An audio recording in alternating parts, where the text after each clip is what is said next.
Welcome, everyone. I've got Tony Meredith here with me today, who's a dynamic business coach with over 25 years leading high performing sales and leadership teams across some of the world's largest corporations, which includes the Mars Corporation, Mars bars, and Sanofi. Is that how I say it, Tony? Yeah, you got it. One of the world's leading pharmaceutical businesses. That's Absolutely. right, they are. And Tony blends a sharp commercial acumen with deep understanding of human behavior to help business owners make stronger decisions and ensure business success. Tony, thanks for coming on the podcast. Look forward to getting some deep insight about you and how you help other people. Well, Luke, firstly, thank you. I'm incredibly excited about this, and I'm not sure if we can share with our viewers and our listeners, but you and I have done, this is not our first rodeo.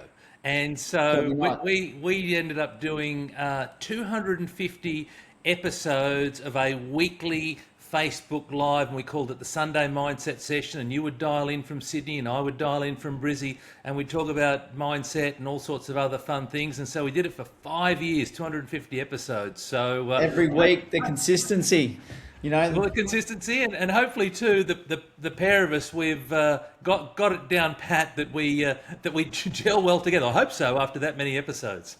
Yeah, look at, some strange locations. I remember being in Singapore airport one time, over in the US at other times, all over the country and all over different places. So we made it work. And I guess that's, some of the things that we're actually going to talk today about is like that commitment, that consistency, I guess the curiosity from both sides of us as well.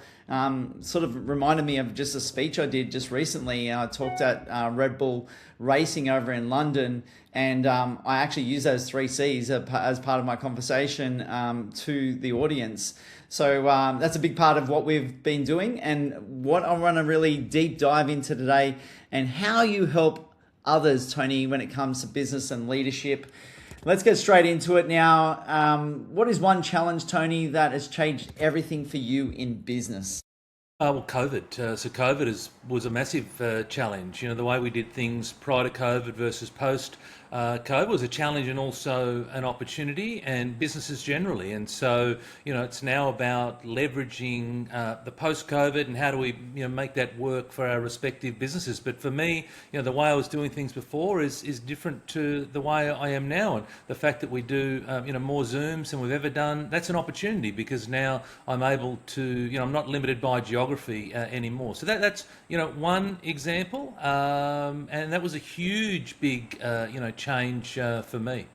Yeah. Would you say that is it getting more towards what we used to be? Is it slowly getting towards that, or is it creating a new environment?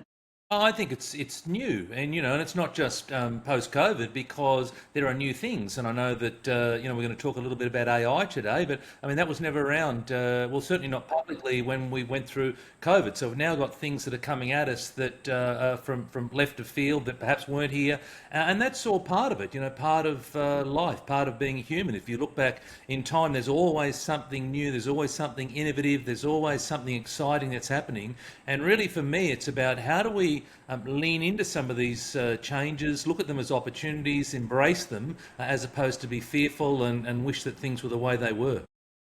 Tony, Australia's business landscape has evolved, and it's a little bit more about what you said around COVID, especially when it comes to you being in Brisbane where you're located. From your experience, what unique leadership challenges do executives face today compared to 5 or 10 years ago? Yeah, well, certainly you've got a different generation of people coming through. So the people today think about things differently. I was just with someone earlier today having a conversation, and he's a little bit old school. And, it used to be a case of you'd have a chat to someone and say, come on, pick your socks up, get going.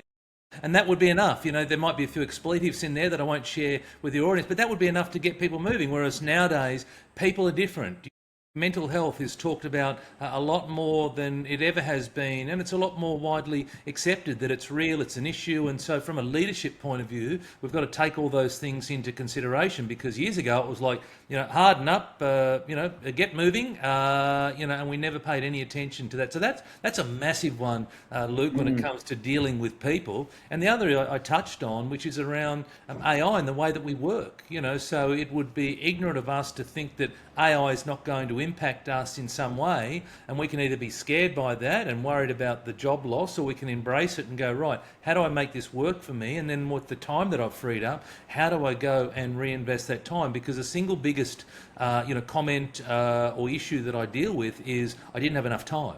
So my clients are constantly saying, I would like more time. Well, AI is a wonderful way to help us generate more time. Obviously, you can't create more time. We all have 24 hours. None of us get more or less of that, but it's the time. How do we use the time in between? And so it's about leveraging the technology. So there are a couple of high-level, things that are happening, Luke, where people need to have a different approach to leadership.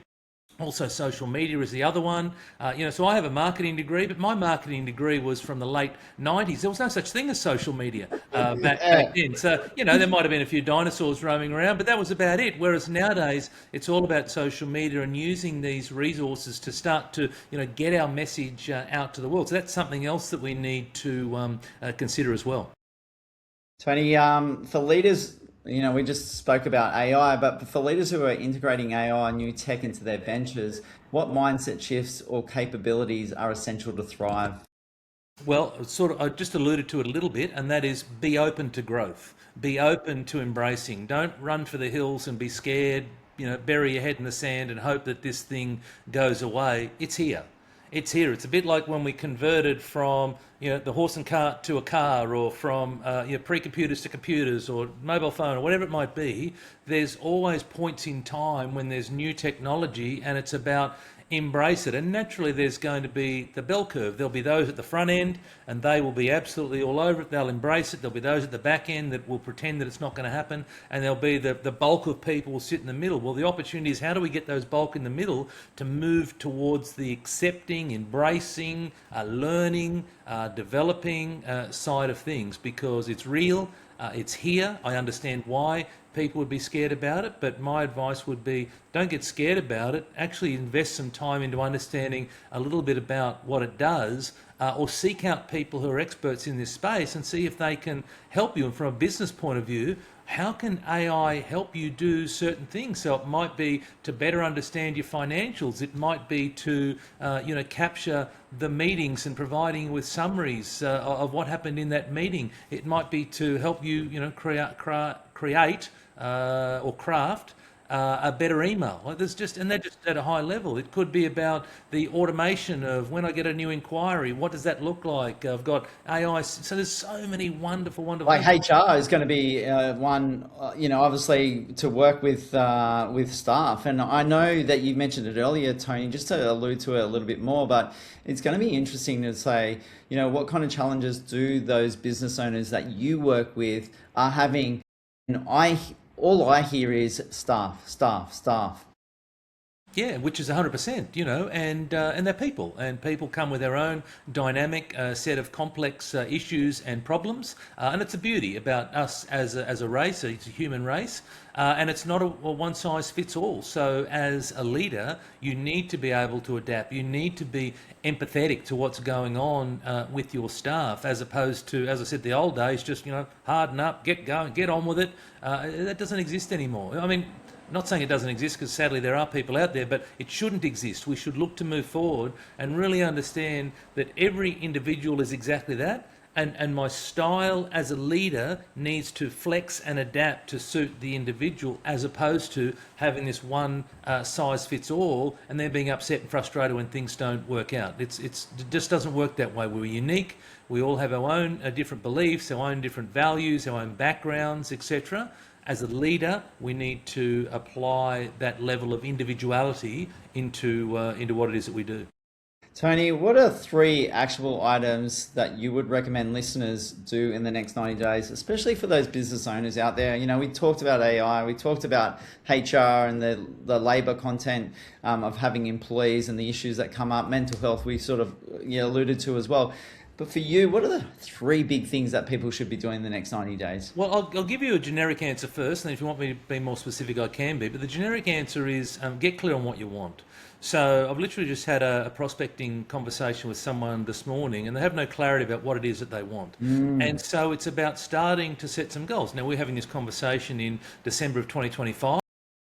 now's a really good time to think about the next calendar year. What is it that you want from your business, from yourself, in the next 12 months? Doesn't have to be 12 months. If that's unfamiliar to you, it might be the next 3 months. You're talking about 90 days. But certainly get clear on what would you like to have accomplished within that 90 days. The next step, I'd say, playing that further, is actually to develop the plan to get there. So there's many sayings that I have, as you well know, Luke, but a goal without a plan is just a wish, is one of them. And so you can have a great goal for the next 90 days, but if you don't have a plan of the things that you're going to do to get there, then it's just wishful thinking, and the chances of it happening are exceptionally low. And then the last step, in the step of 3, is to put your left foot in front of your right and actually do some stuff, and take some action. It's action. I was at a network meeting this morning and having this exact same conversation with another coach, and we were just talking about what some of the big challenges are, and the big challenge is that people just don't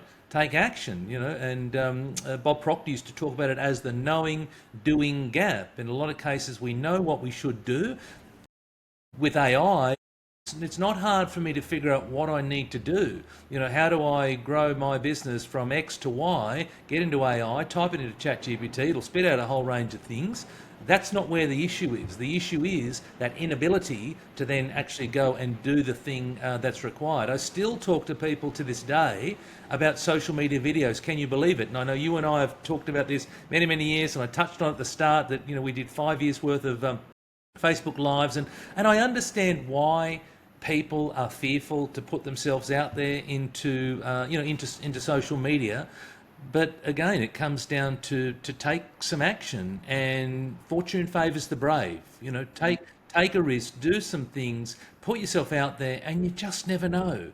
I've built my business on the fact that I took the courage many years ago to put myself out there, and wonderful, wonderful things have come of it. Now, have there been some scary moments along the way? Of course there have, but it's about taking action and continually taking action. So that's some things at a really high level, Luke, in regards to set some goals, develop a plan, and then take some action. Yeah, I know. Even starting this podcast, I was actually on the first podcast, and I actually have previously run a podcast, and doing the first one, I was really nervous about, being nervous about it. And I know both of us have talked before about our first video that we put on social media and how bad it was.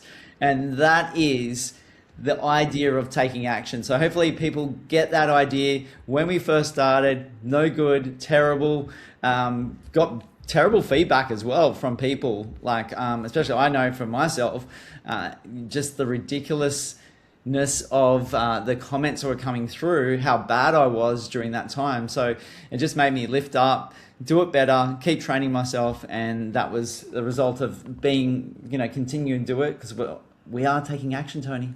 That's it, and it's not where you start, it's where you finish, and that's an important thing. There's too many of us out there that are perfectionistic in our thinking, want everything to be lined up perfectly, and I won't start until I get everything lined up perfectly. And as you and I both know, that when we start, it's messy. It's like stumbling around in the dark. And, yes, we've still got our videos out there, and, it's quite humorous looking back and going, oh my gosh, who was that guy, right? But, have we got better? Of course we have.